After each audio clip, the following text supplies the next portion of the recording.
Sidang kasus dugaan tindak pidana korupsi untuk pengadaan bibit ikan kakap dan pakan rucah di Aceh Timur pada Badan Reintegrasi Aceh yang digelar di Pengadilan Tipikor Banda Aceh menghadirkan para terdakwa untuk memberikan keterangan. Sidang dengan agenda saksi mahkota dipimpin langsung oleh Majelis Hakim M. Jamil dan hakim anggota lainnya. Dalam persidangan, Muhammad selaku kuasa hukum pengguna anggaran mengatakan bahwa dirinya mendapat ancaman dari Suhendri selaku ketua BRA kala itu untuk menandatangani berkas pencairan dana dan pengadaan bibit ikan kakap dan pakan rucah. Ancaman itu ia dapatkan lantaran dirinya tidak ingin menandatangani berkas yang dimaksud. Kuasa hukum Muhammad Arifin membenarkan apa yang disampaikan kliennya dan kliennya benar mendapat ancaman saat itu. Namun kliennya tidak berani membuat laporan ke polisi. Arifin juga menjelaskan bahwa kliennya juga tidak pernah menerima transferan apapun atas kasus yang sedang menjeratnya. Sesuai dengan tadi saksi Pak Muhammad memperjelas kepada kami bahwa kenyataan itulah yang terjadi. Makanya mengapa mereka terpaksa untuk menandatangani. Seperti dikatakan bahwa mereka pernah dikatakan oleh ketua daripada BRA bahwa kami masih menyimpan senjata. Dari situ juga besar kita sama-sama meneliti bahwa ancaman itu bukan berarti fisik, bukan psikis. Dari awal itu kan sudah sistematis. Jadi kalau dari awal sudah dikatakan itu berarti kita harus menyimpulkan bahwa semua.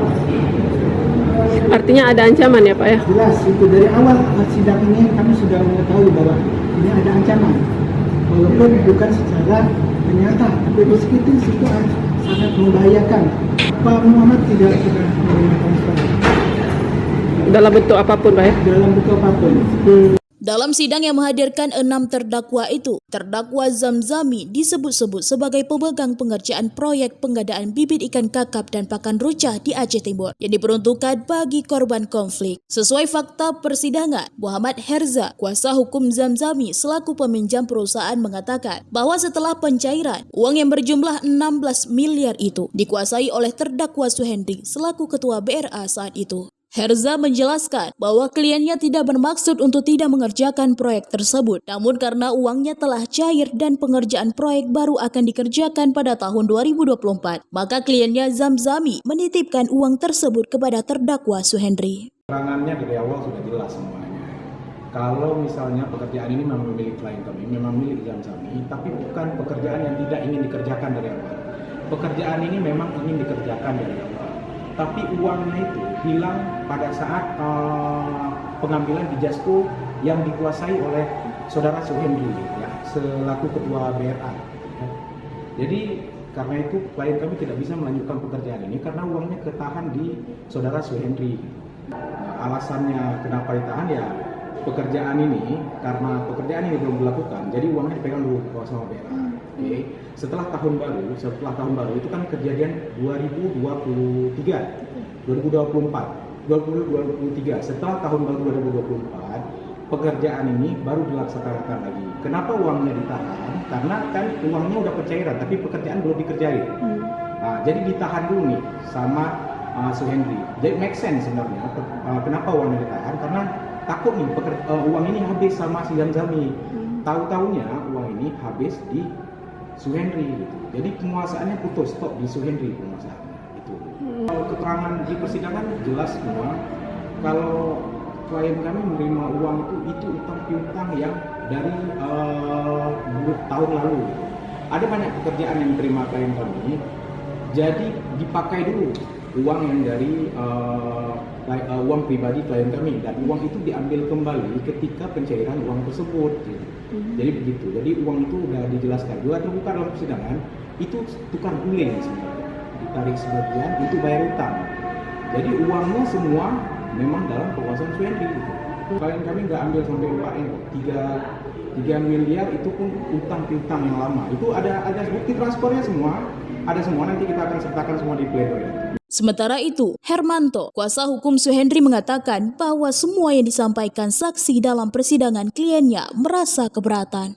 Hermanto menerangkan bahwa kliennya tidak mengetahui apapun terkait pengadaan bibit ikan kakap dan pakan rucah di Aceh Timur. Berdasarkan keterangan para terdakwa dan juga tadi sudah dibantah oleh Suhendri tidak pernah memerintahkan apapun, baik itu kepada KPA maupun kepada PPTK.